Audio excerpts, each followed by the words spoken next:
मेरा शब्द भी तू, मेरा चाव भी तू, मेरा शब्द भी तू, मेरा चाव भी तू, मेरे नंद नंदन मेरा प्राण है तू, मेरे नंद नंदन मेरा प्राण है तू, सिर चरणा ते धरांगी माधवा वे, सिर चरणा ते धरांगी माधवा वे, तेरे नाल मैं नचांगी माधवा वे, तेरे नाल मैं नचांगी माधवा वे, राधा राधा राधा राधा राधा राधा राधा,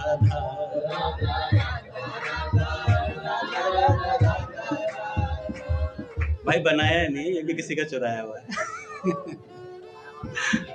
देखो, जब कोई मन में कोई पद याद आए तो पद याद कर लो भैया, कोई कीर्तन अच्छा लगे तो कीर्तन याद करो, पूरे दिन गुनगुनाते रहो। जो चीज पूरे दिन भर रहेगी दिमाग में वही स्वप्न में प्रकट होगी। तो भाई जी ने कहा कि उत्सव मनाओ, उत्सव मनाने लगे। काका इतना दिव्य उत्सव था, मैं तो पढ़ते पढ़ते मुझे लगा काश कोई किताब में छेद कर दे तो मैं उसमें घुस जाऊं, इतना दिव्य उत्सव था। और राधा रमन जी के जो आचार्य थे, क्या व्यक्तित्व था उनका। तो उत्सव मनाने की हाँ बोल दी गई, तो भैया उत्सव शुरू हो गया, एक से एक पद महाराज। और वहां पर श्री मल्होत्रा जी, राधा माधव कीर्तन मंडल वाले, वो भी थे, और एक मलिक जी थे, और एक और थे राम जी लाल जी। ये 3 जने ऐसे थे, ये श्री कृष्ण की तरफ से पद गा रहे थे, और जो राधा रमन जी के जो आचार्य जी थे वो श्री जी की तरफ से थे अकेले। और जो धमा चौकड़ी मचाई है महाराज, एक तरफ कहते हैं हमारी प्यारी राधा रानी, उधर से कहते हैं हमारो प्यारो नंद लाला। और महाराज जो उत्सव कीर्तन चला, कई घंटे कीर्तन, और थोड़ी देर में ये जो प्यार भरा था ना, ये आपस में ना मतलब जो प्रतिस्पर्धा सी बन गया। तो जो राधा रमन जी के जो आचार्य थे, उन्होंने खड़े होकर के बोल दिया, भाई जी ये गीता वाटिका है, यहां पर केवल राधा नाम चलेगा, ये श्री कृष्ण वालों को भेज दो। और भाई जी को भाई जी नहीं बोला था, कह रहे थे किशोरी जी, भाई जी की तरफ संबोधित करके कहा, किशोरी जी यहां पर सिर्फ राधा राधा चलेगा, ये श्री कृष्ण वालों को वाटिका से बाहर भेज दो। तो भाई जी ने क्या इशारा किया, भाई जी ने कहा, ऐसे नेत्र हिलाए और ऐसे हाथों से इशारा किया कि आचार्य जी समझ गए कि किशोरी जी किसी का तिरस्कार नहीं कर सकती, यहां पर सब रहेंगे। और तत्काल महाराज, तभी मल्होत्रा जी ने पद गाना शुरू कर दिया महाराज, उच्च स्वर में, ठाकुर जी के लिए पद, कोई हठी जी का पद गा रहे, कोई किसी का पद गा रहे, और महाराज खूब और लास्ट में जब पद हुआ, बहुत भाव विवल थे, क्योंकि भाई जी एक कोने में खड़े होकर के सुन रहे थे। और जब कोने में खड़े होकर के सुन रहे थे, तो जो आचार्य जी थे गए और जा करके उन्होंने पीतांबर ओढ़ा हुआ था, जा करके भाई जी के सिर पर चुनरी की तरह उड़ा दिया। ये जीवन में पहला और आखिरी मौका था जब किसी ने भाई जी को चुनरी में देखा। इसके बाद सब जानते थे, इसके बाद कभी ये मौका पड़ेगा ही नहीं कि बाबूजी घूंघट ओढ़ के खड़े हो, कभी ये दृश्य नहीं आएगा दोबारा जीवन। और भाई जी कभी नेत्रों को उठाते हैं, कभी बंद करते हैं, कभी उठाते हैं, कभी बंद करते हैं। विचित्र भाव दशा थी भाई जी की। बगल में चिमनलाल गोस्वामी जी थे, उनको भी चुनरी उड़ा दी। और महाराज इतना कहकर के श्री राधा रमन जी जो आचार्य थे, उन्होंने कहा भाई जी की तरफ देख करके कि किशोरी तेरे चरण नकीरज भाव, बैठी रहूं कुंजन के कोने श्याम राधिका गाँव। इतना बोला और महाराज भाई जी की चरण रज उन्होंने ले ली।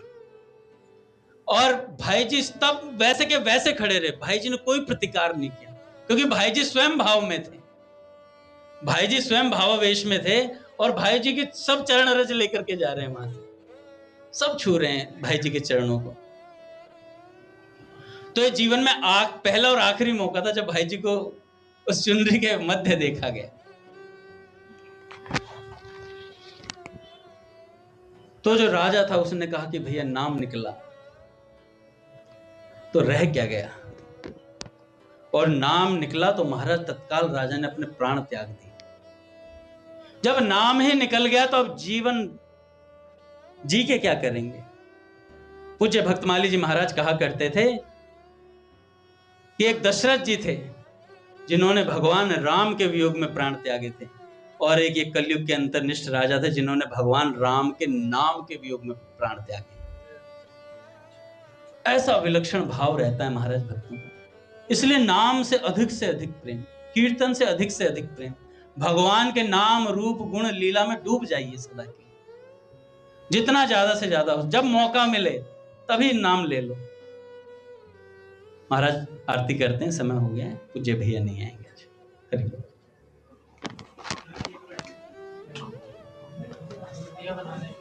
कीर्तन